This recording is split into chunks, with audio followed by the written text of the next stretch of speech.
मैं हिंदी गुरु अपने चैनल में आपका स्वागत करता हूं।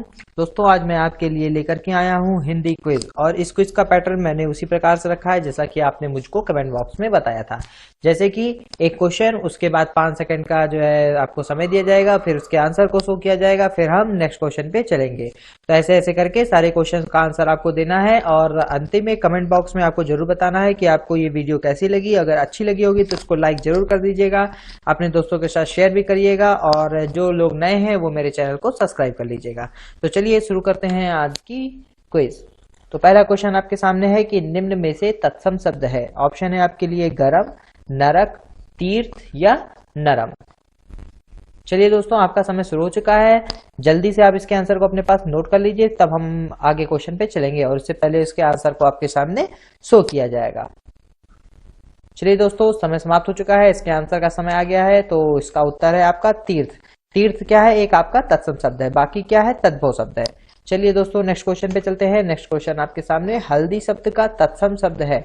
ऑप्शन है आपके सामने हरदी, हरिद्रा, हल्दिका या हरद्रिका। जल्दी से इसके आंसर को करिए, तब हम आपके सामने इसके आंसर को शो करेंगे। और दोस्तों आप लोग जान ही रहे होंगे हाई कोर्ट का पेपर बहुत ही बगल में है, इसलिए जरूरी है कि आप प्रैक्टिस करते रहें। इसके प्रीवियस में और भी मैंने बहुत सारी वीडियोस दी हैं जो जिसके ऊपर इसी टाइप से आपको आंसर मिल रहे होंगे। उस वीडियोस में जाइए, इसको सॉल्व करिए और अपने ज्ञान को आकिए। चलिए दोस्तों इसके आंसर का समय आ गया है। इसका आंसर आपके सामने है हरिद्रा। हरिद्रा हल्दी का तत्सम शब्द है। नेक्स्ट क्वेश्चन आपके सामने है वह श्रेष्ठ उपासक है में विशेष है, यानी विशेष क्या चीज है इसमें से ये आपको बताना है। ऑप्शन है आपके लिए वह, श्रेष्ठ, उपासक या है। चलिए दोस्तों समय की सीमा को मैंने बहुत कम रखा है ताकि आप लोग जल्दी से जल्दी इसके आंसर को देना सीखें और इसी प्रकार से परीक्षा में भी ज्यादा से ज्यादा क्वेश्चन को अच्छे से सॉल्व कर पाए। चलिए दोस्तों समय हो चुका है इसके आंसर का। अब मैं आपको इसका आंसर शो करता हूं। इसका आंसर है आपके लिए उपासक। उपासक यहाँ पर विशेष है। चलिए दोस्तों आगे चलते हैं नेक्स्ट क्वेश्चन पे। नेक्स्ट क्वेश्चन आपके सामने निम्न में से कौन सा शब्द विशेषण नहीं है।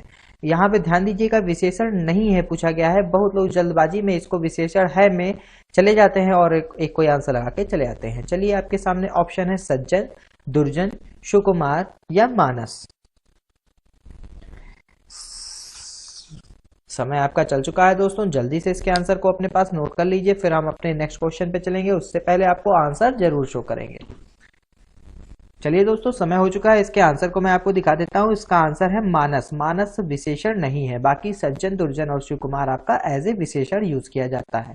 नेक्स्ट क्वेश्चन आपके सामने है जीव का पर्यायवाची है। ऑप्शन है आपके सामने वचन, सुधा, रसना या ध्वनि।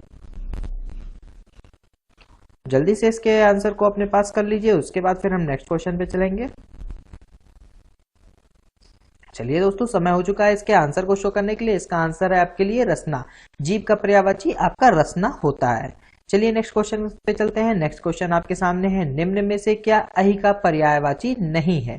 फिर से वही बात आ गई, पर्यायवाची नहीं है आपको बताना है। ऑप्शन है आपके सामने उरग, सरीसृप, सिंधुर या पवनाश।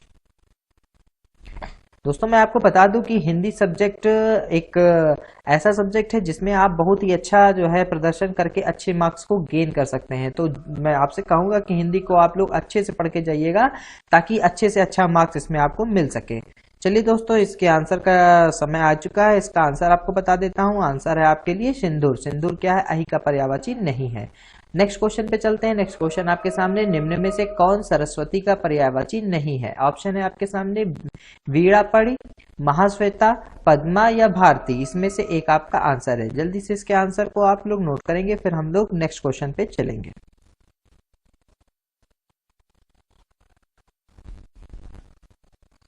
चलिए दोस्तों समय हो चुका है इसके आंसर को बताने का, तो इसके सामने मैं आपका आंसर लाता हूं। आंसर है आपका पद्मा। सरस्वती का पर्यायवाची पद्मा नहीं है।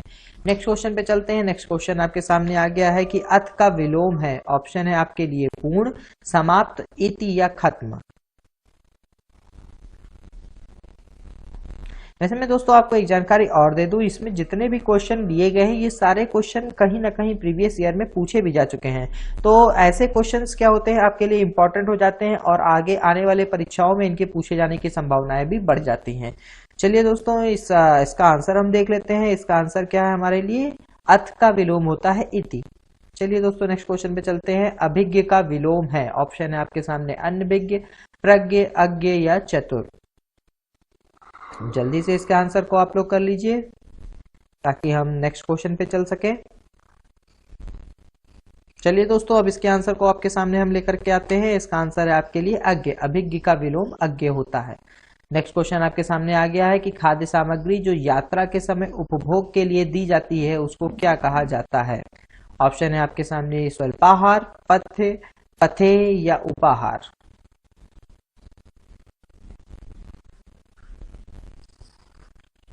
समय सीमा दोस्तों मैंने कम रखी है ताकि आप जल्दी से इसके आंसर को करें और मेरी वीडियो भी छोटी बने ताकि आप लोग को डाउनलोड करने में भी कोई परेशानी ना हो। चलिए दोस्तों इसके आंसर को देख लेते हैं। इसका आंसर आपके सामने आ गया है पथ्य। पथ्य को बोला जाता है ऐसा भोजन जो उपभोग के लिए यात्रा के समय दिया जाता हो। चलिए दोस्तों नेक्स्ट क्वेश्चन पे आ गए हैं हम। नेक्स्ट क्वेश्चन है आधी रात का समय। ये दोस्तों एक हिसाब से आपके लिए वाक्यांश के लिए एक शब्द है, यानी आधी रात का समय इसको क्या बोला जाएगा। शावरी, निशान, निशीथ या विभावरी। 6 से 7 सेकंड का समय मैं आपको इसके लिए दे रहा हूं, इसलिए आप जल्दी से इसके आंसर को करेंगे, फिर अब इसका आंसर आपके सामने शो करते हैं। चलिए दोस्तों समय हो चुका है, इसके आंसर आपको सामने शो कर देते हैं। इसका आंसर है आपका निशीथ। निशीथ, आधी रात के समय को निशीथ बोला जाता है। नेक्स्ट क्वेश्चन आपके सामने है कि हवन में जलने वाली लकड़ी के लिए शुद्ध शब्द है। ऑप्शन है आपके लिए हवन सामग्री, काष्ठ, विमथ या समिधा। हवन में जलने वाली लकड़ी के लिए शुद्ध शब्द क्या होता है वो आपको बताना है। चलिए दोस्तों जल्दी से इसके आंसर को आप दे दीजिए ताकि हम लोग नेक्स्ट क्वेश्चन पे चल सकें। तो अब इसका आंसर बताने का समय आ गया है। इसका आंसर आपके लिए होगा समिधा। हवन में जलने वाली लकड़ी के लिए शुद्ध शब्द समिधा होता है। नेक्स्ट क्वेश्चन आपके सामने आ चुका है कि बघेली बोली का संबंध की उपभाषा से है, यानी कहाँ की उपभाषा से बघेली बोली का संबंध है। ऑप्शन है आपके सामने पूर्वी हिंदी, पश्चिमी हिंदी, राजस्थानी हिंदी और मगधी।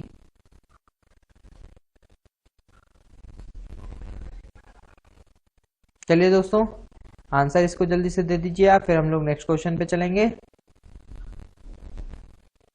चलिए दोस्तों आंसर बताने का समय आ चुका है। इसका आंसर मैं आपके सामने ला देता हूं। इसका आंसर आपके लिए पूर्वी हिंदी। जो आपकी बघेली बोली है इसका संबंध जो है आपका पूर्वी हिंदी उपभाषा से है। चलिए दोस्तों नेक्स्ट क्वेश्चन पे चलते हैं। नेक्स्ट क्वेश्चन आपके सामने 1955 में गठित प्रथम राजभाषा आयोग के अध्यक्ष थे। ऑप्शन है आपके सामने BG खेर, दूसरा है GB पंत, P सुधारामैया या सुनीति कुमार चटर्जी।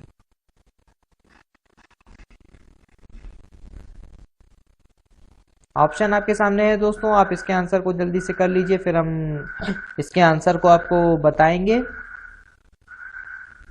चलिए दोस्तों समय हो चुका है इसके आंसर को बताने का। तो इसका आंसर आपके सामने क्या है, BG खेर, यानी 1955 में गठित प्रथम राजभाषा आयोग के अध्यक्ष BG खेर जी थे। नेक्स्ट क्वेश्चन आपके सामने है कि कंठ्योष्ठ ध्वनि का उदाहरण है। इसमें से क्या कंठ्योष्ठ ध्वनि है। और ए का यत्ता, इसी ऑप्शन में से आपको बताना है। जल्दी से इसके आंसर को बताइए। चलिए दोस्तों इसके आंसर को बताने का समय आ चुका है। इसका आंसर आपके लिए है और। कंठ्योष्ठ ध्वनि का उदाहरण और है। अब हम लोग दोस्तों नेक्स्ट क्वेश्चन पे चलेंगे। नेक्स्ट क्वेश्चन आपके सामने आ चुका है कि अनुनासिक का संबंध होता है। ऑप्शन है आपके लिए केवल नाक से, केवल मुंह से, नाक और मुंह दोनों से या इनमें से कोई नहीं।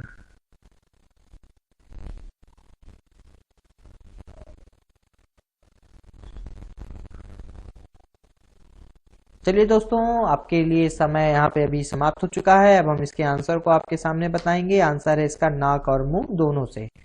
नेक्स्ट क्वेश्चन पे चलते हैं। स्वागत में प्रयुक्त संधि का नाम है। ऑप्शन है आपके लिए दीर्घ संधि, स्वर संधि, यड़ संधि या विसर्ग संधि।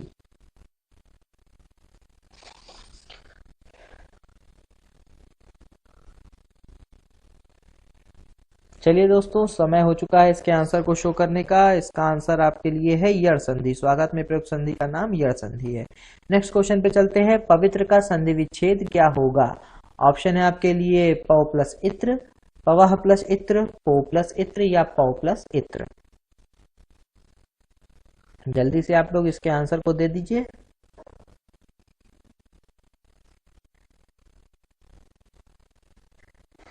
चलिए दोस्तों, इसके आंसर को बताने का समय आ गया है। इसका आंसर आपके लिए होगा पो प्लस इत्र। नेक्स्ट क्वेश्चन पे चलते हैं। नेक्स्ट क्वेश्चन है आपके सामने, निर्वासित में प्रत्यय है। ऑप्शन है आपके सामने इक, नि, सित या इत्र।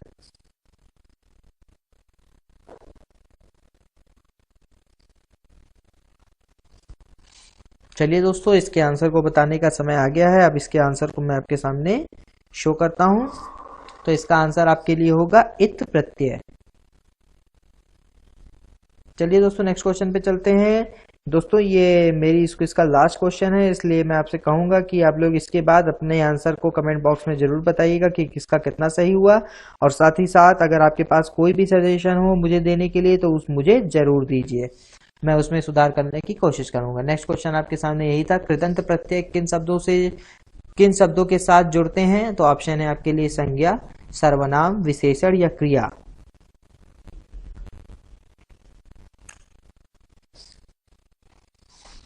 चलिए दोस्तों, समय हो चुका है इसके आंसर को बताने का। इसके आंसर को मैं आपके सामने शो कर देता हूं। आंसर है आपका क्रिया। जैसा कि मैंने आपको बताया दोस्तों, ये मेरी क्विज का लास्ट क्वेश्चन था। अब मैं अपने अगले पेज पे चल रहा हूँ। अगर आपको ये क्विज पसंद आई हो तो इसे लाइक करना बिल्कुल भी ना भूलें। आप जिन्होंने अभी तक मेरे चैनल को सब्सक्राइब नहीं किया है वो मेरे चैनल को सब्सक्राइब कर लें, ताकि फ्यूचर में आने वाली सभी वीडियोस के बारे में उनको नोटिफिकेशन उनके मोबाइल पे मिलता रहे। साथ ही साथ अपने दोस्तों के साथ अपने व्हाट्सएप ग्रुप पे और फेसबुक वॉल पे मेरे इस वीडियो को शेयर करें, ताकि ज़्यादा से ज़्यादा लोग अपने ज्ञान को परख सकें। Thank you for watching my channel.